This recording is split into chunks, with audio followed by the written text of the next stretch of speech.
झारखंड वो धरती जहां जंगल सिर्फ पेड़ नहीं पहचान है, जहां मिट्टी सिर्फ जमीन नहीं इज्जत है, जहां आदिवासी सिर्फ समुदाय नहीं राष्ट्र की आत्मा है। और इसी मिट्टी से उठी थी वो आवाज जिसने भारत के संविधान को दिशा, डिग्निटी और डिस्टिंक्ट पहचान दी थी। लेकिन झारखंड की मिट्टी से निकले वे महान सपूत जिनकी आवाज से संविधान सभा की चर्चाओं को बदल दिया, लेकिन आज भी उनकी पहचान को उतना सम्मान नहीं मिला जितना उनका योगदान था। भारत आज संविधान दिवस मना रहा है, पर इस गर्व के दिन झारखंड के बिना संविधान की कहानी अधूरी है। भारतीय संविधान जब बन रहा था तब पूरे देश की भावनाओं को इनमें स्थान मिला। सभी जगह से विचार आमंत्रित कर एक सामंजस्य बनाते हुए देश की भावना को संविधान में स्थान दिया गया। संविधान निर्माता ने एक शक्ल दृष्टिकोण बनाते हुए इसे अंतिम रूप दिया जिसमें झारखंड की भावनाओं को स्थान मिला। संविधान में जनता के मौलिक अधिकारों की बुलंद आवाज झारखंड से भी उठी थी। खूंटी के जयपाल सिंह मुंडा, हजारीबाग के रामनारायण सिंह और केबी सहाय, पलामू के स्वतंत्रता सेनानी अमियो कुमार घोष, यदुवंश सहाय ने संविधान से जुड़ी परिचय में हिस्सा लिया। चलिए इसी कड़ी में सबसे पहला नाम आपको बताते हैं, वो है मारांग गोम के जयपाल सिंह मुंडा का। बता दें कि विधानसभा की संरचना में पूरे भारत से कुल 299 सदस्य शामिल हुए थे। इनमें 7 आदिवासी प्रतिनिधि भी थे।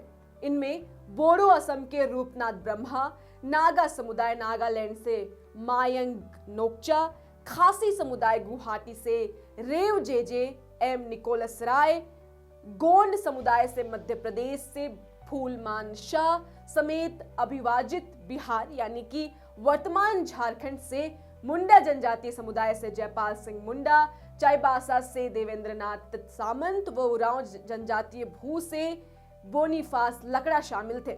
इसका उल्लेख संविधान सभा में जयपाल के नामक पुस्तक में लेखक अश्विनी वर्ष पंकज ने किया है। अश्विनी पंकज की पुस्तक में उल्लेख है कि संविधान सभा में मरांग गोम के जयपाल सिंह मुंडा ने कहा था कि संविधान व्यवस्थाओं को लोकतंत्र का पाठ आदिवासियों से सीखना होगा। उन्होंने कहा था कि आदिवासी मंत्रणा परिषद राजनीतिक तौर पर एक प्रभावशाली निकाय होनी चाहिए। देश विभाजन के लिए आदिवासी उत्तरदायी नहीं है, उनका अधिकार तो समस्त भारत पर है। जो प्रांत में आदिवासी हो वहां एक आदिवासी मंत्री जरूर होना चाहिए। वहीं संविधान की रचना में और झारखंड के हजारीबाग से एक और नाम शामिल है, वो है केबी सहाय का। हजारीबाग के कृष्ण वल्लभ सहाय भी संविधान सभा के सदस्य चुने गए थे। बाद में उन्हें बिहार के चौथे मुख्यमंत्री बनने का भी मौका मिला। आजादी की चाह में कानून की पढ़ाई छोड़ वो स्वतंत्रता आंदोलन में कूद पड़े। संविधान सभा के सदस्य के रूप में उन्होंने कई महत्वपूर्ण विषयों पर चर्चा में शिरकत ली थी और अपने महत्वपूर्ण विचार दिए। आजादी के बाद वे गिरिडीह विधानसभा क्षेत्र से पहले विधायक भी चुने गए। ये बिहार सरकार में मंत्री भी रह चुके थे। वहीं इस कड़ी में तीसरा नाम आता है प्रभुदयाल का।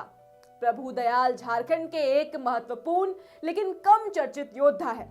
संताल परगना के स्वतंत्रता सेनानी और गोड्डा के पूर्व सांसद प्रभुदयाल हिम्मत सिंह का संविधान सभा के सदस्य रहे थे। वर्ष 1937 में बंगाल विधानसभा के चुनाव में पहली बार निर्वाचित हुए थे। देवी प्रसाद खेतान के निधन के बाद भारतीय संविधान सभा के सदस्य मनोनीत किए गए थे।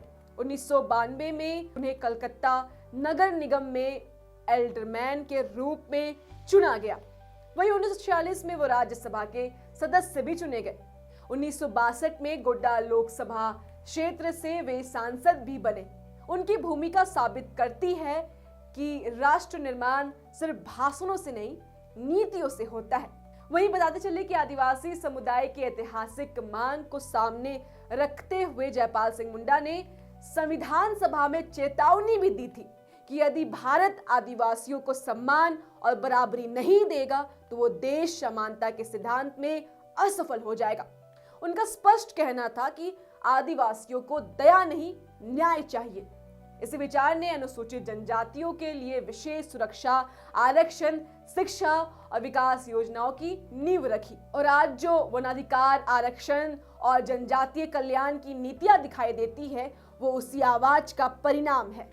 झारखंड का योगदान इसलिए अनोखा है क्योंकि जहां इतिहास सत्ता और राजवंशों की कथा लिखता रहा, वही झारखंड अपनी पहचान जंगलों, भाषा, संस्कृति और मौखिक परंपराओं के सहारे गढ़ रहा था। इसी वजह से इस मिट्टी के नायकों को उतनी प्रसिद्धि नहीं मिली जितना उनका योगदान देश को आकार देने में रहा। झारखंड ने भारत को सिर्फ संसाधन नहीं बल्कि संविधान की आत्मा दी है। खैर, इस वीडियो में आपका क्या ख्याल है? कमेंट्स में जरूर बताइएगा और ऐसी तमाम खबरों के लिए बने रहिए हमारे साथ। जोहार।